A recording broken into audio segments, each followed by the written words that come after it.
Hi, welcome to the Quipster Film Review Podcast. My name is Vince Leo. I am the author of the film review website Quipster.net, celebrating 25 years of existence. You can read all of my reviews going back all the way to 1996 at Quipster.net, QWIPSTER.net. While you're there, I do encourage you to take a look at my other podcast. There's a link there to Around the World in 80s Movies, where I look at deep dives, about a half hour in length each, for films of the 1980s, and a lot of classics there that I encourage you to look at. Check it out at Quipster.net. Today I'm going to be getting into a film that a lot of people didn't know if it would ever get released, and it finally did get released on the HBO Max service here in the United States. There may be other streaming platforms in different countries that may provide this. Zack Snyder's cut of Justice League. The film it's more of an R-rated take because there is some brief, strong language, a little stronger language than you would typically find in a PG-13 release. But of course, there's quite a bit of comic science fiction violence and action as well. The runtime is probably the most notable thing here. It's 4 hours and 2 minutes long. The cast, well, it's Ray Fisher, Ezra Miller, Ben Affleck, Gal Gadot, Jason Momoa, Joe Morton, Henry Cavill, Amy Adams, Jeremy Irons, Diane Lane, and quite a few other guest appearances. I won't spoil them all here. Kieran Hines also provides the voice of the main bad guy. Zack Snyder is the director, this time for real, and the screenplay credited to Chris Terrio, alone, not with Joss Whedon this time out. Although the behind-the-scenes details have always been kind of sketchy, we do know that 2017's Justice League, that was released in theaters, it was credited to Zack Snyder as the director, but it was more the direction that the studio wanted the franchise to go than where Snyder happened to be taking it at the time. Warner Brothers, they'd grown increasingly disenchanted with their decision for Snyder to be the architect of their cinematic universe, and they wanted to take a little bit more active role here and try to steer the ship into a much lighter and much more optimistic direction. Now, when Snyder wanted to put such things as a romance between Bruce Wayne and a grieving Lois Lane, Warner Brothers decided, well, maybe we do need to step in. Maybe we need to reel this in. And they began to say no a little bit more often this time, and to demand that Snyder keep his film to no more than 2 hours in length. They wanted to suppress a lot of his indulgences, and they wanted to be a little bit more lucrative this time out, to make more money at the box office with increased showings that a 2-hour film would provide. Now, in May of 2017, Snyder, he stepped down from the project. He was under so much personal and professional pressure at that time, he just couldn't handle it anymore. A lot of that happened to be due to overwhelming grief, as well as some reported alcohol abuse on and off the set. Really, it stemmed from the suicide of his 20-year-old daughter, Autumn, 2 months prior. Now, Warner assigned in Snyder's place two-time Avengers crossover writer-director Joss Whedon. He came in and stepped in. Now, although we in the public were told that Whedon was merely finishing the film for Snyder, he actually served more like a hired gun here. He wrote and he shot entirely new scenes at the request of the studio and also his own impulses. Now, Warner wanted more levity. They wanted more optimism. In comparison, at least with the Marvel franchise films, they were much more successful instead of that dark and brooding nature of the Snyderverse films that seemed to be only really enjoyed by a smallish, comparatively, but very loyal fan base. Meanwhile, there was some more controversy. Actor Ray Fisher, he claimed that Joss Whedon, he was abusive and he was very unprofessional on the Justice League set. And Fisher also said that DC Entertainment's Jeff Johns and Warner production head John Berg, they were enabling Whedon's behavior, and that Whedon started cutting out a lot of the people of color from the film and even tampered with his skin tone in this movie. Whedon's spokesperson claims that these digital alterations that are claimed, those are handled by a variety of other people.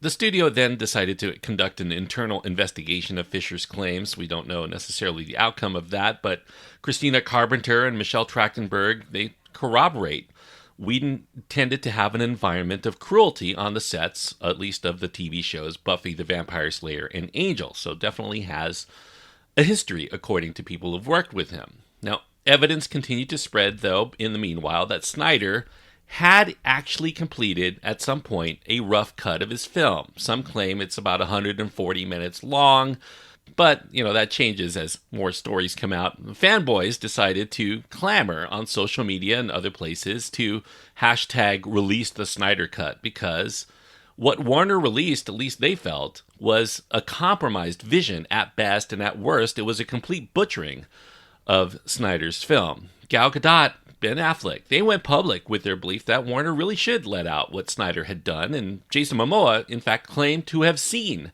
Snyder's unfinished footage and that it absolutely deserved to go public. Obviously, that just fueled the fan base as well. Now, when Ann Sarnoff took over the reins of Warner, the fans bombarded her with all of their pleas. This was a new head, and, maybe she could be the one to deliver it. And actually, pretty soon, the Snyder Cut was, in fact, announced for release as an exclusive for their new HBO Max service, and that would help HBO Max compete against the likes of big power players like Disney Plus and Netflix, and people nowadays are stuck at home due to the COVID-19 pandemic. We were all looking for new content to consume, and certainly big content like this would provide a welcome respite. And this would really provide a low-risk proposition. Generated a lot of publicity for their service within a very key demographic of younger consumers, ones that had a huge fan base and were very loyal. And knowing that the film is going to a streaming platform, Snyder, he became liberated. Former restrictions no longer applied. He didn't have to worry about removing scenes because of time or trying to appease the corporate suits for trying to get more butts into theaters. Now, Warner initially, when they were thinking about doing this, they actually just wanted to release the rough cut as it was, no additional work. But Snyder flat out refused because it seemed like if they were going to do that, Warner was not really caring about anything except, maybe keeping the trolls off of their back that have been there for years, or maybe putting out an incomplete product that the world would then see as some sort of vindication that they were right to meddle in the decisions, because what we were going to see was a heavily limited version. Snyder said he would rather that his cut be like this unicorn, this myth of wonder in people's minds, instead of seeing it in a non-functional, incomplete state. To get Warner interested, executives were invited into a screening of the nearly 4-hour work print that Snyder had on his laptop, and he showed it in the theater in his home. It was just black and white footage. It had unfinished effects. There were quite a few scenes that were just storyboarded sequences that were put in there to try to tie in the finished scenes together, but it was the full story that he wanted to tell.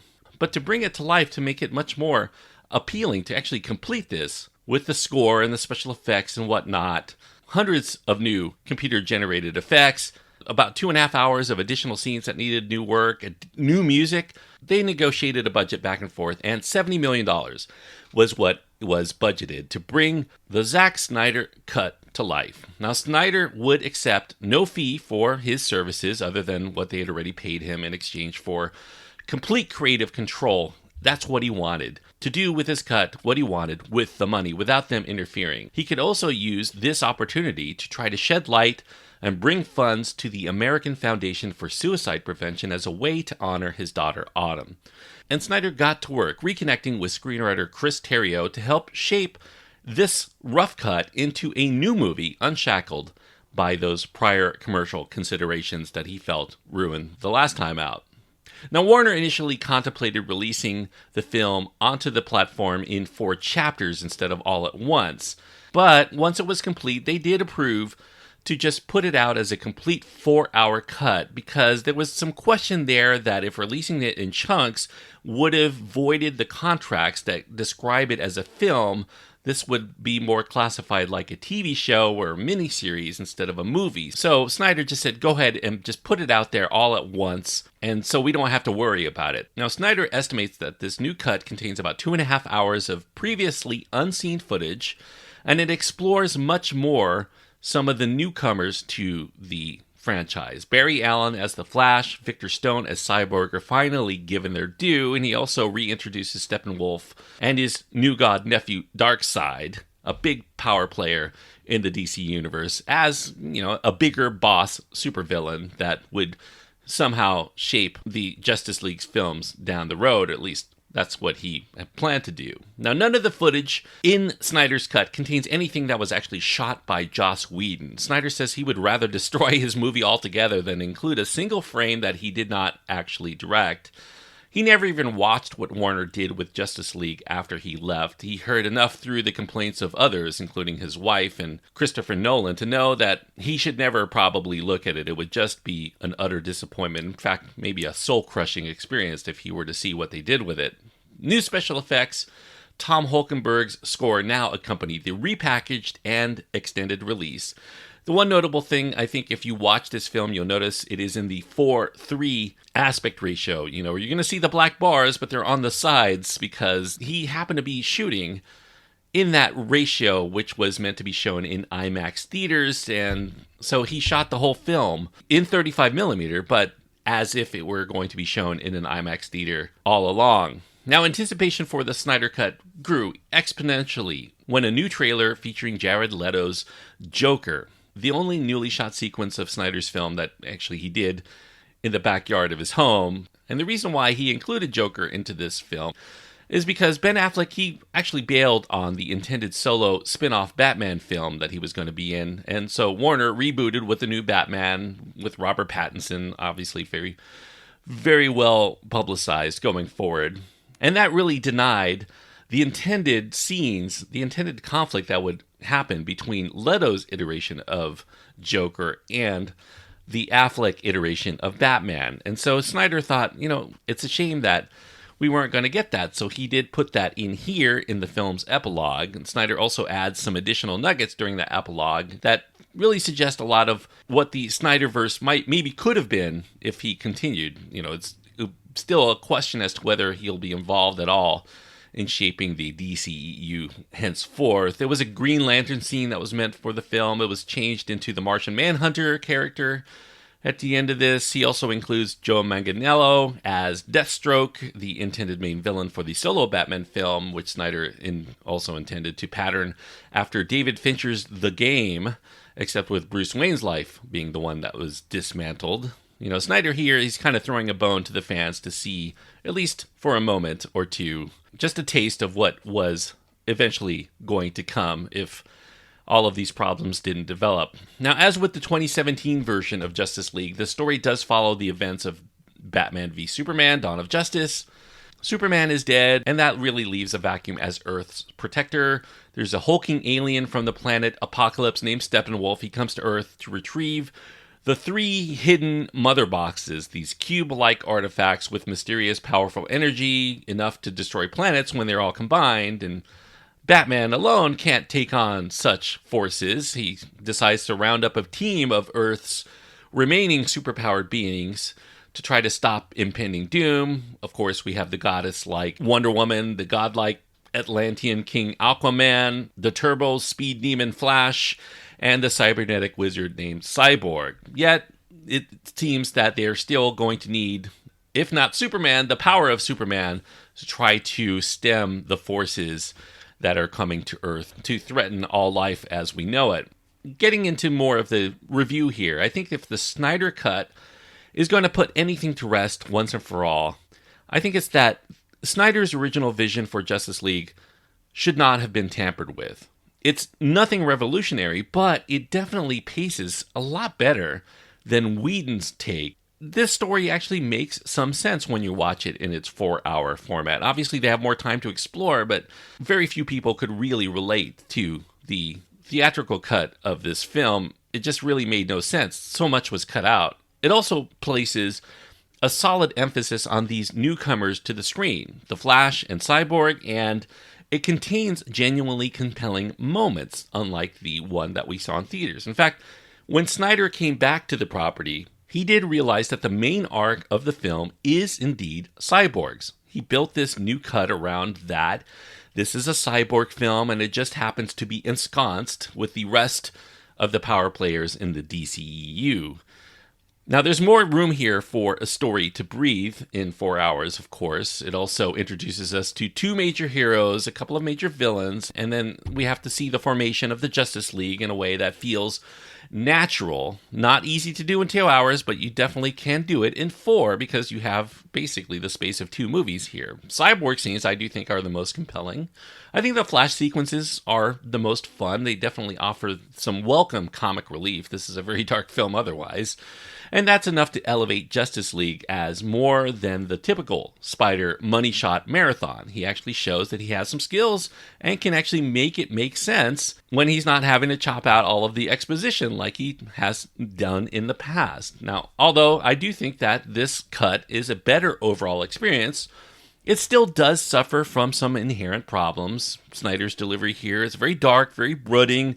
That atmosphere places emotional weight on sequences. It doesn't really have a lot of adequate buildup for the kind of very heavy maudlin tone that it does take sometimes. The characters, they're still very superficial. We don't really feel their state of mind, even though we're supposed to. And it does come across kind of troubled, kind of emo, but it doesn't really keep us connected into their plight adequately because these are people or gods or beings that we don't really feel a close connection with. It's very superficial. So the mother boxes are still here, and they're derived from the mind originally of Jack Kirby back in the 1970s. I do think they make more sense in the Snyder cut. They're still, though, a fairly uninspired concept here because they serve pretty much the same function as the Infinity Stones that we've seen in the Marvel Cinematic Universe, and they look like the Allspark from the Transformers and carry some of that tone too. And compounding those, the Steppenwolf character, still very boring villain. He looks formidable, but he doesn't really captivate the screen like the Joker or Lex Luthor or one of these other villains might. And he has this parademon army. They're just uninteresting. They're seemingly here only for the good guys to smash up while performing these Snyder-esque slow-mo heroic battle postures that he likes to throw in throughout his films. Now, Snyder has had pretty much almost in his entire career, he's had quite a few director's cuts that were released on DVD or Blu-ray. They were much longer, not necessarily better, but they tended to explain at least their plot a little better, I guess, for people who enjoyed these films, or at least tried to follow their plots. But oftentimes, I think they meant more excess, more redundant action, and those hero poses I talked about. Snyder's tendency is to slow down the action. He thinks that slowing things down means it's more exciting because we can see all of the special effects in full glory, but I do think they often prolong the monotony because the sequences that they're in are usually already overextended. So emotional moments, anguished characters here, Lois Lane mourning for Superman or Clark Kent, reminds us of how absent the development of their relationship really was, that we're supposed to really feel for Lois Lane in this moment, and yet it still rings hollow, despite a very capable actor here in Amy Adams, as well as some support by Diane Lane to do the crying and the hugging. It just feels like it should have been more developed in those earlier films. Now, Superman, obviously he does come back. Not really a spoiler to tell you that. He's relegated mostly to like a Deus Ex Machina plot device for the end of this film. He returns from the dead. Again, a missed opportunity. His return from death should be really exciting and emotional and impactful, and it couldn't lack here any more grandeur or gravitas. It's really a missed opportunity to do something. There are limitations to doing a very stylish kind of superficial film built on big platitudes and big themes. You don't really get to feel these characters as real. They are much more symbolic. And that's why it just does fall short. It's not really worth exploring these characters on any kind of psychological or emotional level beyond the needs of the story in any given scene. Now, Superman does get to appear in a black suit. That will titillate fans because it's kind of a nod to the Death of Superman saga from the comic books. Steppenwolf has a different look here than he did in the Whedon version of this film. He has more of a metallic makeover, much more CG component to him, and he's a little bit more sympathetic this time out. He's not pure evil. He's doing evil for another purpose. There's more evil work at play because Snyder is introducing us to Darkseid, the longtime major villain in the comic books for the Justice League and in cartoons. And Snyder also planned Darkseid to develop much more into the main foe in the DCEU for future Justice League team-up battles, which is why he threw him in here. The erratic effects here, despite a lot of money thrown at this film, they can sometimes be very overbearing, and the film does devolve on occasion into mind-numbing displays of light and sparkles and slow motion for minutes at a time. Compounding the issue is that some of these CG-enhanced moments have choreography that feels a little too herky-jerky. There's kind of an uncanny valley aspect when we see character movements, whenever Wonder Woman comes into play and does any kind of hand-to-hand combat, or Steppenwolf jumps around. The physics of it are just not right. Maybe that's why Snyder prefers slow-mo handling. We don't get as caught up in the weirdness of the way it looks. The rampant green screening of this film also contributes to making it look a little more like a video game than it should, instead of kind of like a fantasy experience of real-world physics and look. So when things get destroyed, it just feels like we're still watching a CG component here. I think one thing we can be thankful for in this version is the absence of that very pointless Russian family from the Whedon cut. That really dragged all momentum down. Whenever they appear, they do not appear here. A lot of the decisions, in retrospect, that Whedon made just seem to be the wrong ones. I think there's nothing really that I miss from that 2-hour version. In fact, I probably will never watch it again after seeing Snyder's cut, because Snyder's cut is indeed better, and it's definitely not nearly as annoying. The lengthy epilogue here, it does exist mostly as fan service. It really is just kind of a what if. Like, what could have been if only Warner would have just let Snyder continue doing what he's doing. It's kind of a tease. It's kind of like showing off to your ex, how good you've been working out, whatever.